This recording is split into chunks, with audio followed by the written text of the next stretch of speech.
There are many different ways to solve a subtraction problem, and I'm going to show you some of them that we're teaching in our class. Now, I know for most of you, the way that you've been taught to do double-digit subtraction with regrouping is to first look at the ones place, 5 minus 7, and you know that you can't solve that, so you go to the tens place and cross out the 8 and regroup it. So I'm going to take one 10 away and put it over here. So 5 plus 10 is 15. Then you would solve 15 minus 7 equals 8, and 7 minus 2 equals 5. And that's great, and I will teach our class that method. However, with the Common Core, we do want to make sure that students know how to do mathematical processes so that they understand what just happened here, because they will have to be able to explain their mental math thinking, and so they cannot do that unless they have a sense of what all of this actually means. So this is how I have the first strategy that I've taught them to use. First, they draw out a proof drawing where they draw 85 using 8 tens and 5 ones. Then we need to subtract 27. Now we know that we can take 2 tens away, 1, 2, but then we don't have enough to cross out 7 ones. So we're going to have to regroup by crossing out 1 10 and drawing it over here. 1, 2, 3, 4, 5, 6, 7, 8, 9, 10.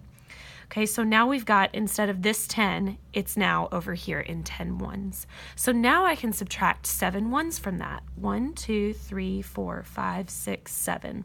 Then all I have to do is count up how many tens I have. 1, 2, 3, 4, 5. So that's 5 tens and 8 ones. The answer is the same. It just, for some students who are visual, they'll be able to figure it out a lot easier that way. Another method that we will learn is one that's a little bit more complicated but will work better for some students. It's called the expanded method. And in this method, we're going to expand each number out. So break it down into tens and ones. 85 in expanded form is 80 plus 5. 27 in expanded form is 20 plus 7.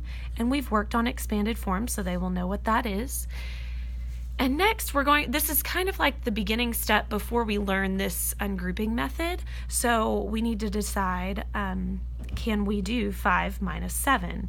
Well, we know we can't do that, so we're going to do what we did in this proof drawing, just in a different way. So you'll cross out 80, and instead of 80, we'll take 1 10 away and make it 70. So that means that 10 is going to go over here.